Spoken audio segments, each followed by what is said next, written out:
Hey everyone, and welcome to Business Boutique. I'm so excited because today we are sharing another Business Boutique Academy video training lesson. Today's lesson is part 2 of my interview I got to do with my mom, where we continue the conversation all about building a business, raising a baby, and how to do all the things. I know you will love her as much as I do. Check this out.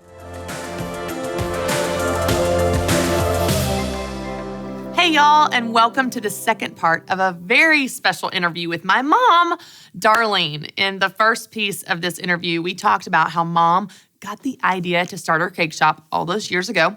We talked about the qualities that she thinks are important to succeed as a woman in business, and we've talked about a lot of other fun stories. We've been having a lot of fun, so if you missed that one, go back and watch the other side of the story, part 1. Okay, Mom, we left off talking about some cakes that you're really proud of and some projects that have been a lot of fun.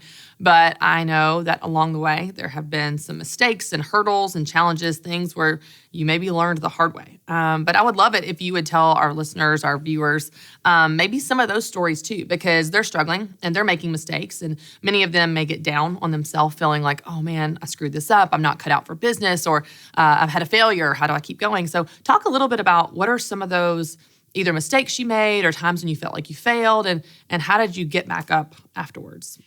Well, the most important thing, I think, is the fact that each person is uniquely your customer with their own problems and their own world that you're dealing with. So let's say, for instance, that they walk out of the shop with their cake and they get it home. They're very excited. Everything's going really well.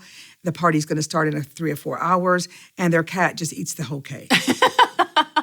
And they're Which like, has happened before. Yes, and they just call and just crying. They're just crying and crying, very upset and very worried. And I'm like, of course, I always, can throw something together. Yeah. And so I'll be like, well, what can we do? Where will we go? What we could do? And I said, well, okay, I can be there. We can make another cake real quick. It may not be quite as exciting. It may not be exactly the right flavor you wanted or whatever. But we can do something about it. So it's being really very communicative with the people and being sure that you know exactly right then what you can do about it. Not like, well, next year we'll do a better job on your cake. And, they don't care about that. They want to talk about right then and right that minute, And so that's one of the things that's happened.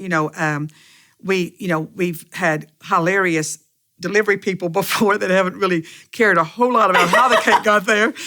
Just did the ingredients in some fashion make it to the destination. Yeah. And so they're like, well, I don't know what happened. It was just kind of like a gravitational pull. Yeah. And it just fell. I was like, oh, okay. And so it's a matter of just no matter what happens, it's like your fault, my fault, or whatever, as they say in the movies, it's like it's your fault. When you're the owner, it's your fault. It's all about what can you do about it now, not like plan A or plan B, but what can you do about it right now? Because that's all that matters. And so usually we can always just, make something happen, no matter what it is. If it's, we had a wedding one time and the bride she seemed a little uncertain when she ordered the cake. She seemed a little bit uncertain, but, she ordered the cake. She said, now we want it to be delivered to the last minute because it's going to be at the beautiful Centennial Park, and my limousine's going to pull up, and we're just going to get out. It's going to be very, very romantic, and the wedding cake was going to be, sitting there, and we need you to get there really close to the wedding to deliver it. It's like, okay, no problem.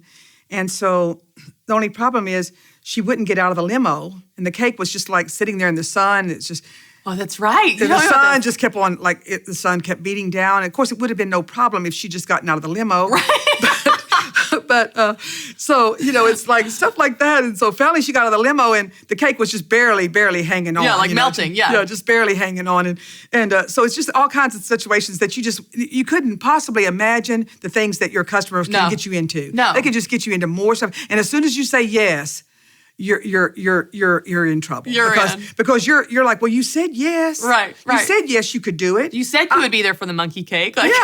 So it's like, I'm sorry, you've got to do it because you said yes. And so you just be really, really careful, because one time this great big huge Lifeway, actually is who it was. Lifeway ordered these 2,000 cookies in the shape of snowmen for Christmas. And I was like, yeah, we can do that. Every time they said, yes, we can do that. Yeah, yes, we can deliver that. Yeah. Yes, we can. And then the last word they said, they said, now I planned on doing snowman cookies that were actually no icing on them, because you can make them, they're very, very cool. They're just all done with batter. The very last thing that she said was, and we want them completely iced. And I said yes. Biggest mistake I ever made because that changed everything. With because stacking, with packing, everything. Absolutely. It took like 500 times more boxes. It took like five more ingredients. But what did I do? They kept saying, it's kind of like Dr. Seuss, can you do it on a bus? Can you do it on a plane? Can you do it on an airplane? So what I'm saying is just watch what you say yes to, because once you say yes, it's like all the steps that you have to go through to make that last yes right can be can go into a complete non-profit zone. Yeah. Okay, so speaking of, and some of our ladies that have team members that have employees will totally relate to this, because sometimes your customers get you trouble, sometimes your employees get you in trouble. Make you promises. So you have had so many funny instances where your employees would take orders. Yes. And they would write something down, what they heard that was completely wrong, and y'all put it on the cake. Yes. Sometimes you started catching it, like when you started noticing a theme with maybe a particular team member. But what are some of those examples where like they would say, happy birthday something or congratulations on something, and it's like they write it down super weird. They heard a different word, and you write it out. What are some? Do you remember? Well, I think one of the most horrifying was when a man ordered a cake, and he said that he wanted something for a woman in her 60s. But he wanted it to be like somebody that he wanted to look really, really old and really, really, really, really, over the hill. Sure. And so so that's not really what he had said. He really said that's what my employees wrote down, that something like that. But what they actually wanted was something from the 60s. Oh. Like they wanted like peace signs and tie-dye. Right. From the decade of the 60s. Just really, really cute. And it was just, when they came in, they were just like horrified. So horrified. And it was just like, well, we can change it. We can do it. We can fix it. We can make it. And they were like, it's too late. I said, no, it's never too late at Darlene's. Right. It's never too late at Darlene's. I can do a cake in 7 minutes. Here we go. We'll wipe it off. So it was just like, so they really will, and they'll just put down stuff in, or they just won't even put down half the details that they just left off. And so then, of course, it can be very, very, because this is not like a pizza delivery. It's not like a pizza delivery. Pepperoni or sausage. Yeah, it's hard to and they're like, well, we'll just bring you another pizza, or like, we'll do this better the next time you want a pizza. Oh no, this is like a year away. They don't want to talk about that. They want to talk about right now. Right. Oh, that's funny. I don't remember that story. Okay, well, we have worked on some projects together through the years because, as y'all know, I've been in the business at all ages. So let's tell them about the time that we worked on was it 3,000 cupcakes? So I'm going to tell my version of the story, and then you tell them the moment when you're like, had the aha moment. It's like, this is us when we're together. It's like a little problem with math here. Right. Okay. Little problem with math. So this is, to give you guys a timeline here, this was maybe, I don't know, 6 or 7 years ago. So it's much longer than that. No, because I was engaged, or I was about to be, this was going to be my last debt to pay off. That's the reason I know that. Okay. Because I was paying off all my debt, and it was like my last debt to pay off, and I had, I don't know what it was going to be, like $3,000 left. It was a lot, something like that. But you got an order like that week for 3,000 cups. It was something that was going to be the exact amount of money. And Mom said, if you do this order, you can have the money. And I was like, I'm in. Like, I was working full time, but I was like, I can do this on the weekend, at night, whatever. And so we did. So we got the order. It was 3,000 cupcakes, which in our head, we're like, yeah, we can do that. I mean, it was just me and you working on it, right? Yes. Like, I don't even think any of your employees helped us. Right. And y'all, we baked and we never stopped from the batter to the oven, back and boxing. I mean, we didn't sleep, and you and I can go on no sleep. Like, we're high energy people, you can tell. And we just drank caffeine, drank Cokes, played loud music, and we did not sleep. And then I think it was maybe, about 4 o'clock in the morning. Yeah, it was like 24 or 30 hours into this, I started doing some calculations that we weren't going to make it. Like, it was just like, that was just it. It was just so great the way you just was. Whatever the delivery time was, in my head was, so I said something to you. You were like asleep on the couch. I was on the couch. I was gone. I was just like, and she comes and says, hey, Mom, excuse me, I need to wake you up I need to tell you about your math problems here. If you never stop, you're still not going to make it. That's what it was. It was like, if we never stop going, we don't sleep the next 2 days, we will still not make the delivery time. I was like, it wasn't 2 days. Now, it wasn't that many days. It was only like, we only had like about 6 more hours left at this point. At this point, you're right. But I mean, I'm saying through the process total, we had like 2 or 3 days from when we started. Yeah. But we had like 6 hours left. It's 4 a.m. Nothing is open except, I guess, like a 24-hour Walmart. And I did the calculation because I was feeling like, we're still not even close. Like, what are we missing here? It was just, you think it doesn't sound that bad, but when you really get down to doing everything by hand, every square inch of the cake shop was covered in these boxes of cupcakes. Uh-huh. And I calculated, I was like, okay, if we never stop going and we just go as fast as we can, we'll still not make it. And so we realized we needed more pans and more ovens. Something, it was like we couldn't pans, have them just cooling. more pans is all we needed, Yeah, yeah. we couldn't have them cooling because we needed cakes in the oven the whole time. So we ran out, got some more pans, did it, and I got the money and became debt-free, which was such a fun thing. But I mean, you and I have so much fun together. So even these crazy projects, we have. But it was just like I think I just thought that anytime, you know how if you have a night, Yeah. you just think I You can can do do anything. anything in a You can night do anything, because yep. in a night nobody can stop you. Yeah. Nothing's gonna interrupt you. You can just do it if you've got the night, but the night wasn't enough that time. What are some more either stories or projects we've worked on together? Can you think of any more that we've done it? Let's talk about some of your other businesses because y'all, Mom is an entrepreneur to the core, and the cake shop is the only one you know about. But Mom has had lots of businesses. I'll start with one, then you can chime in with some other ones. Darlene's Dreamboat Services. Yeah. Now, if you'd never broken your arm, that would have been a big business. I'd be running that business today, no doubt. This was our way to make money, be outside, and in the sunshine, and be around boats, which we love. And be around boats. So she literally started Darlene's Dreamboat Services. There's a picture of me in a toy boat wearing a sailor hat when I'm 10 years old. And you looked cute, Christy. You did look cute. I did. Your little sailor hat, yeah. Very cute. I think we did like 2 boats. But we made like $75 or $100 or something like that. And we were outside. We were just laughing. With your girlfriends were there too, of course. We made these people believe that we were how hard can it be to clean a boat? I mean, really, how hard can it really be? It couldn't be that hard. Okay, so Darlene's Dreamboat Services was one of them. What are some other ones that you had? Some other business ideas? There was Concrete Cupcakes. Oh, Talk yeah. about that. Now, Concrete Cupcakes was way ahead of its time, of course. Now, what happened was I just took these little cupcakes and I filled them with concrete and put a paper clip in the top of them, and then the next thing you knew, they held down balloons. Now, I know that nowadays you go and get the darling, beautiful little concrete things that are really normal looking. Right. That are real beautiful and festive with their little purple and little, aluminum Right, things. right. But these held, before that, you didn't have anything to hold cupcakes down. I know that's hard for y'all to imagine in your time, but Yep. this is back in the 80s before they only had little cardboards and little plastic things would not hold down a peanut in the first place. And so, of course, I thought, well, wouldn't that be a great idea? Well, of course, I made hundreds of them. Oh, hundreds. And They're still in our house today. no, I'm they're sure. not. No. Listen, y'all. They were very popular because, of course, I used them in my own bakery. So why did I care whether anybody else liked them or not? All my customers thought they were very, very great. Yeah. And so you could just get all kinds of balloons attached to them Yeah. because there they would hold it down. That was one. That was one. Okay, we got to talk about the spiral stand. Well, We gotta do the you spiral tried to stand. sleep. You tried to sleep at night when I'd be out there with my saw. Hey, and my hammer, my saw and my You're hammer. big on construction, as we've already covered. So telling us seriously, this was an incredible invention. You got a patent on it. It was hugely successful. It's been featured in magazines all over. Talk a little bit about the spiral stand because it's really cool.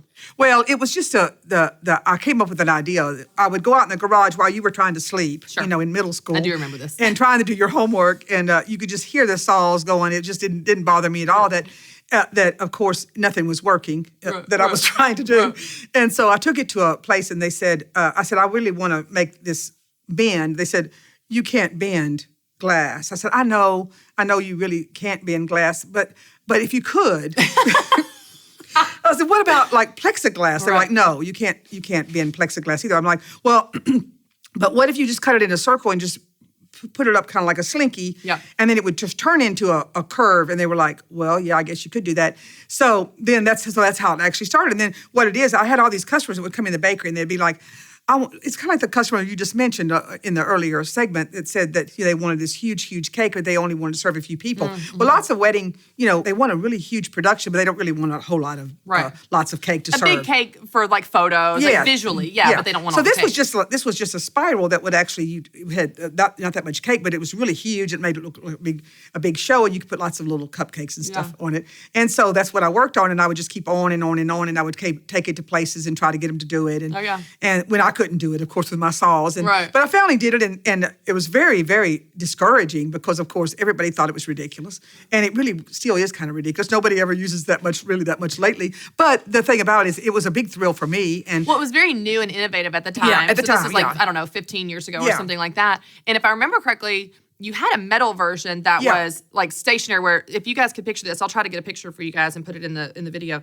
But it was a spiral. So if you imagine like a spiral track, and then it had a topper, and then you would have flowers around the bottom, flowers inside, that type of thing. And cupcakes would go on it, or the cake could actually go on it. And then when you cut it, you just chopped it up. It was really, really easy to cut. And it was really, really fun. And we did have it in a magazine, and then I was in the Inventors magazine, which, of course, I still like have the that in my ultimate- garage. yeah. I still have that article in my garage, of course.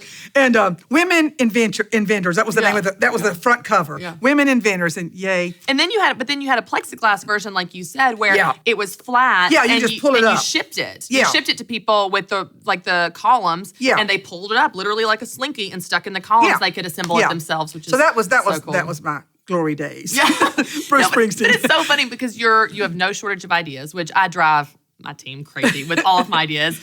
We were just in New York, and Dave Ramsey introduced me as the person that she has so many ideas our team can't even keep up with all of her ideas. But I get that from you, which is just such a great quality to have in business because to your point, one person says, oh, there's no way to do this, or oh, there's a hurdle here, or that'll never work. You're like, well, what about this? Well, what if you could bend glass? Well, what if?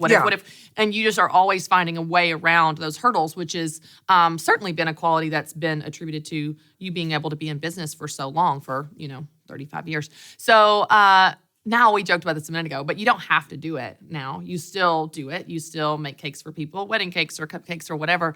Why do you do it? Like, why do you still love to do it? Well, I think that,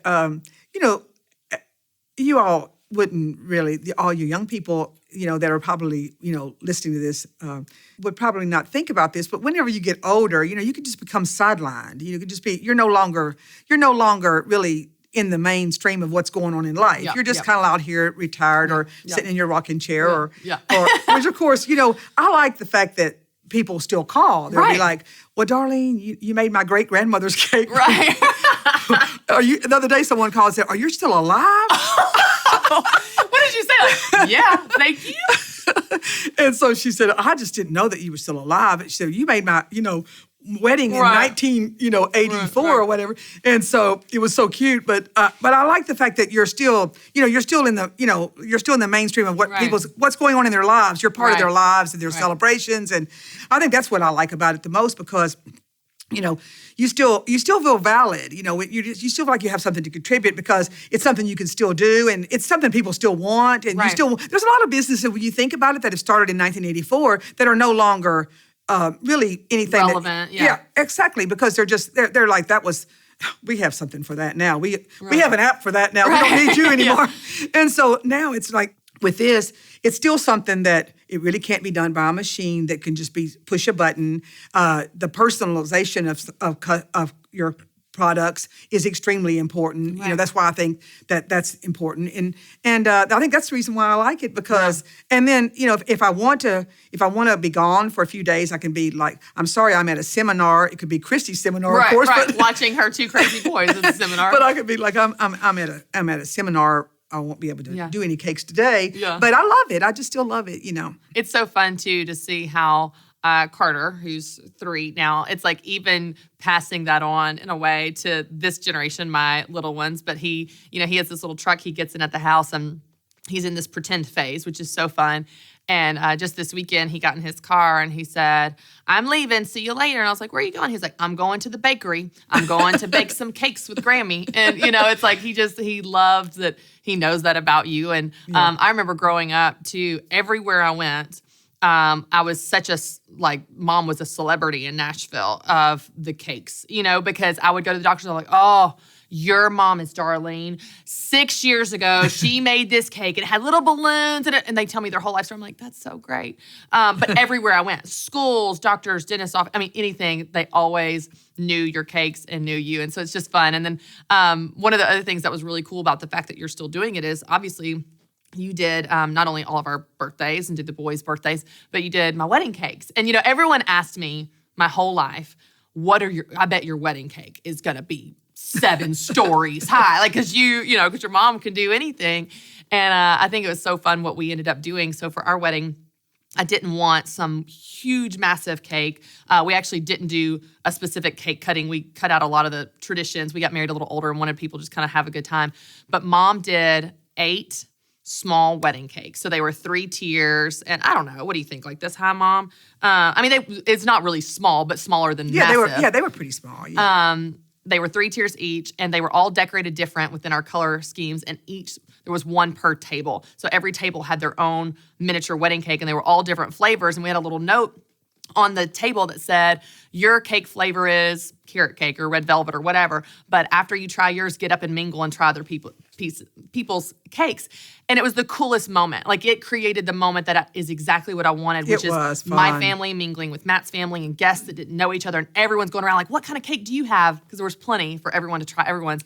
And that's something that if we didn't have Mom doing our cakes for free, we would have never been able to afford 8 small wedding cakes. But to me, it was so much cooler than having one 7-story cake. It was more about the guests getting to know each other and hanging out and mingling. And that was just, I wouldn't do it any other way. Like, to me, it was like one of our favorite things about our wedding. All right, Mom. So I know there are probably some women in the academy that are watching right now, and they are in some way, shape, or form in your shoes from 35 years ago. They might have little kids. They might be scared. They might be overwhelmed. They're just getting started. They're getting questions from people that they don't have the answer to. Mm-hmm. They don't know construction. They don't know how this is going to turn out, or even if they're cut out, or even if they're going to make it. What would be some advice that you would give them to someone that is today where you were, when you were getting started? Well, I think the most important thing is just not to think too far ahead. Because I remember the first day that I started, I had $63, and so whenever I remember thinking how many ingredients and how many boxes and everything could I get, for $63, and so I think that I never imagined, what all I was going to have to do after that, what I needed to do next, and I think also is if you have enough confidence in the fact that you really want to do it, you really want to give it an all-out try, not a halfway try, but a really all-out try. Then when you do, you just take a little bit more, have a little bit more nerve, push your boundaries a little bit, because you can always step back. You can always step back if you have to. And I think that was the main thing, is not thinking too far ahead. My father was a minister, and he used to preach a story about I don't even know the whole Bible story that much about it, but I remember that these people would go over to this other land, and they looked over there in the land, and they came back to report, and they said, there's just giants in the land. There's just giants everywhere. They're huge. They're just really, really giants. You just can't watch for the giants. You can't look for the giants in the land, because if you do, and you take too many steps ahead, it'll just be too overwhelming. You just, because sometimes, and also be sure to try to get a little bit of rest before you make any decisions. My father used to say, don't make any really important decisions, or be really give up on something when you're tired, because if you're tired, you really will see the giants. You won't be able to imagine. But when you got some energy and you've got some sleep, you're like, hey, I can do this. I can make it. Right. I can make it. I really can make it. Tired decisions are very rarely good decisions, and I know certainly in parenting and business, there's going to be times when you get tired, but I love that advice. It's just so simple. It's like, okay, give yourself a night, give yourself some rest, and then make a decision about it at the time. What would you say to some women that are struggling with guilt? Because I know that, probably all women and men for that matter struggle with guilt at some point in some way with parenting and all these demands on us. And, my generation, we've joked about this, but my generation of mothers has such a higher standard of what's expected of you. Exactly. Everything has to be perfect. Everything has to be organic and vegan and farm to table. And you've got to have your monogrammed outfits for every single holiday. There's all these standards in parenting, but that also translates to business. Everything has to be perfect and beautiful before you even launch your website or before you set up at a craft show.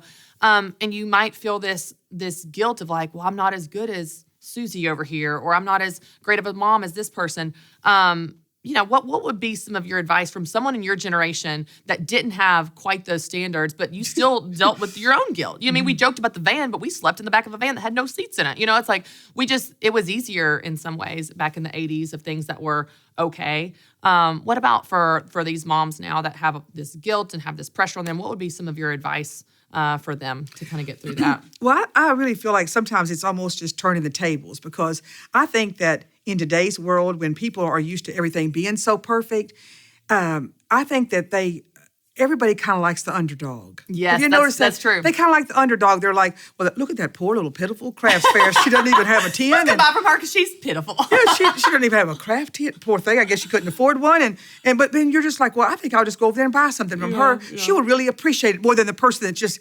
probably, their grandmother or something maybe fix them all up with everything with. So I think that it's back to the hamburgers. Go for the little hamburger shop. Yeah, I think that part of it is kind of, you can also just turn the tables. Mm-hmm.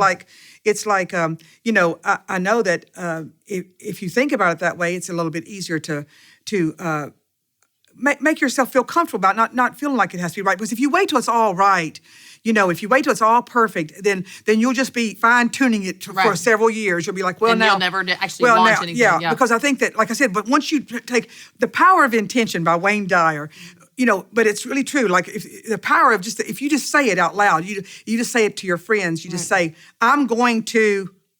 Right. And they're like, then the next time they say, well, how's it going? Right. Well, I really didn't even do it. I just said that. I was just thinking about it. Well, what can I help you? Can I help you do it? I've got some stuff that, So what I'm saying is just that as soon as you just, the power of the words that you say, and it's also the same way if you are really negative, like, well, it'll never work. I can't do that. I've already tried that. Didn't work. Because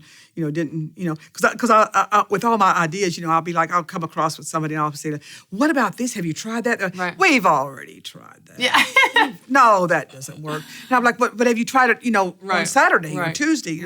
So I think that's the main thing is just being willing to have the nerve to just, like I said, just to give it a try. And when you solicit people's help, total strangers will help you just because I think people just like the underdog. Right. They just like the underdog. It's funny too because you're such a confident person. Like when you approach a problem, you approach that problem confidently. Even if you have no idea how it's actually going to turn out, you have no proof that you're going to be able to solve it. Like, you'll confidently approach a problem that you have absolutely no idea the end result. But what's amazing, and I've learned so much from you on this as with so many things, but I've been teaching the women, confidence doesn't mean you have the answer.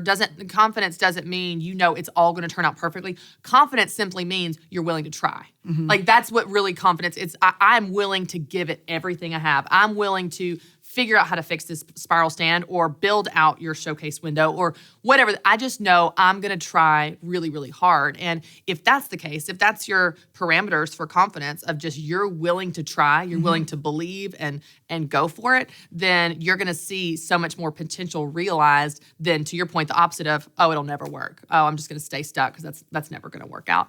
Sometimes people will be, you've got both ways. Some people will be very, very, encouraging, and some people will be like, they'll be like, well, bless your heart. That was a cute idea, but So.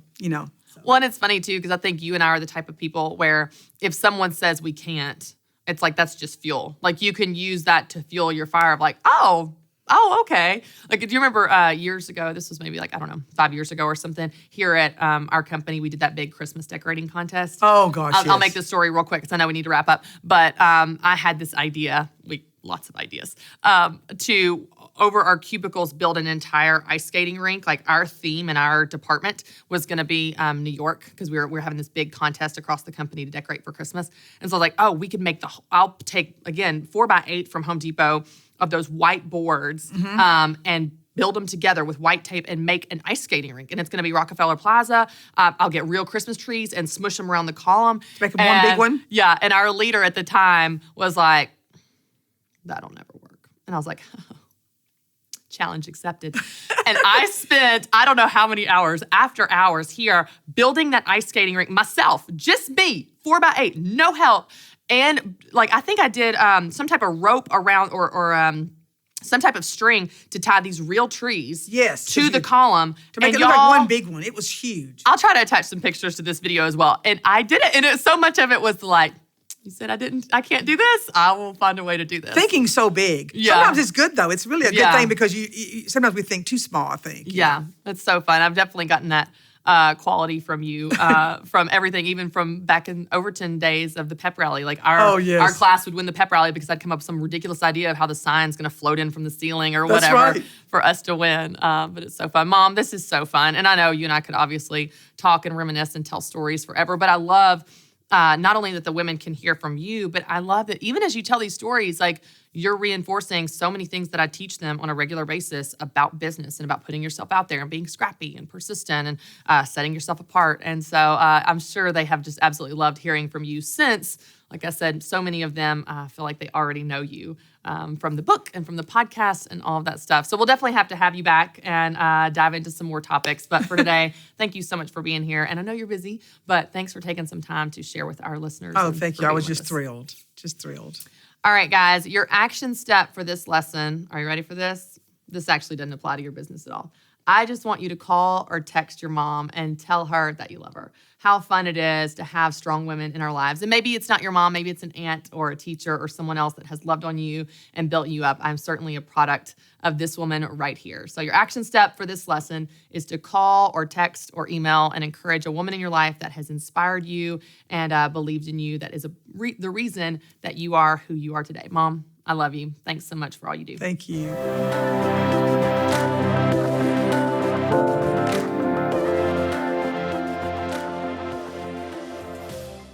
Thanks so much for watching, and don't forget to subscribe to my YouTube channel. And if you want to find out more about joining the Business Boutique Academy, well, you can join the wait list by clicking the link below.